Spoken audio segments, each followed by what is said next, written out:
Taylor du izena eta 3 dimentsioko kanpo finkagailu bat da.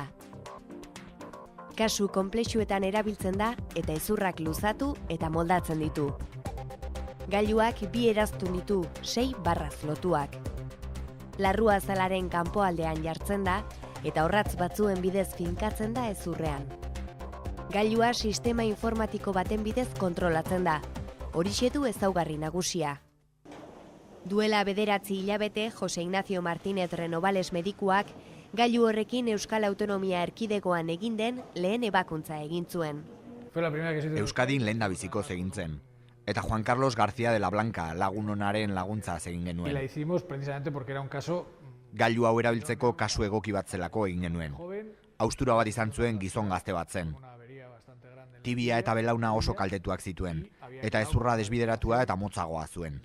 En varo, en recurvatum y con acortamiento. 20 graduko desbideratua eta 2,5 zentimetro laburtua zuen hezurra ebakuntza unean. Kirurgiaren helburua zen gailua hautsitako hezurrean finkatzea.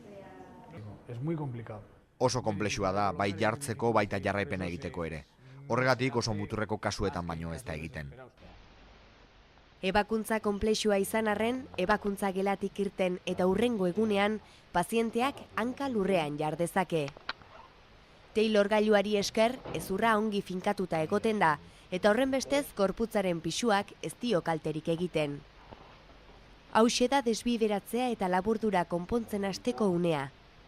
Horretarako, sistema informatikoaren aginduak jarraitu behar dira. Con esta técnica concreta, la gran ventaja es... Ordenagailuan hezurraren datuak eta lortu nahi diren emaitzaren datuak sartu, eta ordenagailuak berak esaten dizu zer den egin beharrekoa. Eta ordenagailuekin gertatu ohi den moduan, ordenagailua ez da nahasten. Hautsitako hezurraren posizio zehatzaren datuak eta tratamenduaren amaieran hezurrak izango duen posizio berriarenak ordenagailuan sartzea da helburua. Desbideratzea naiz laburduraren datuak sartu behar dira. Ordenagailuak datu horien guztien analisia eginez, taula bat helaraziko dio erabiltzaileari. Bertan hezurraren posizio egokia lortzeko eman beharreko pausoak azalduko ditu. Estas barras se alargan o se acortan dándole vueltas a esta tuerca. Torloilua biratuz barra hauek luzatu edo laburtu egiten dira. Torloiluari bira egiten diogunean gora eta behera mugituko da. Barra honek plus ikurra duen gezi bat dauka. Horren bestez, barra hori mugitzen duzunean, zentimetro bat luzatu dela jakin dezakezu. Para saber qué número de barra tiene que mover cada día y no hacerse un lío. Egun bakoitzean mugitu behar duzun barra zein den jakiteko, barra bakoitzak kolore batekin erlazionatua doan zenbaki bat dauka. Ordenagailuak honela esango dizu. Mugitu 2 zentimetro kolore gorria, eta bat zenbakidun marra. Asteartean 126 zenbakian zegoena, asteazkenean 128an egon dadila. Horrela, zuk badakizu asteazken goizean bitan biratu behar duzula barra hori. Efectivamente, está en 138. Barrak sistema informatikoak agindu bezala mugituzkero, hezurrak oso denbora gutxian lortuko du behar duen angelua eta luzera. Gaixoak gainera ez dio ibiltzeari utzi beharko. Es muy sorprendente que el fijador... Harrigarria da, gailuak 13 egun baino ez zituen behar izan, hezurra 2,5 zentimetro luzatzeko eta 20 gradu zuzentzeko.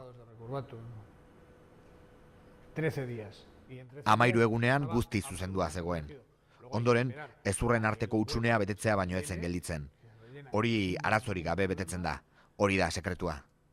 Es el gran secreto. Izan ere urteetan kontrakoa sinistu bada ere, hezurra gorputzeko beste edozein eunen moduan bir sortzen da. Hezurrak hezurra sortzen du eta moldatu egin daiteke. Fue el profesor Elizarov hace un montón de años ya el que descubrió que el callo de fractura... Duela urte asko, Elizarov irakasleak azaldu zuen haustura kailua plastilina izango balitz bezala molda daitekeela. Eta guk nahi dugun moduan bir molda dezakegula. Siberian egin zituen ikasketak, eta mendebaldeko hoi erakutsi zigun, hezurra ia mugarik gabe luza daitekeela. Femurrak, tibiak luzatu egin daitezke. 2 femurrak eta 2 tibiak batera ere luza daitezke. Pertsona heldu baten hezurra, haustura kailua, bizirik dagoen zerbait bezala molda daiteke. Izan ere, bizirik eta garatzen ari den zerbait da. Algo vivo, que es lo que es en realidad, es algo que está constantemente en evolución. Hezurraren haustura konplexuak tratatzeko modu berri bat da Taylor finkatzailea. Baina horretaz gainera, erabilera gehiago ere izan ditzake. Enanismoa eta osteogenesia gailu honen bitartez tratatu ditzakete.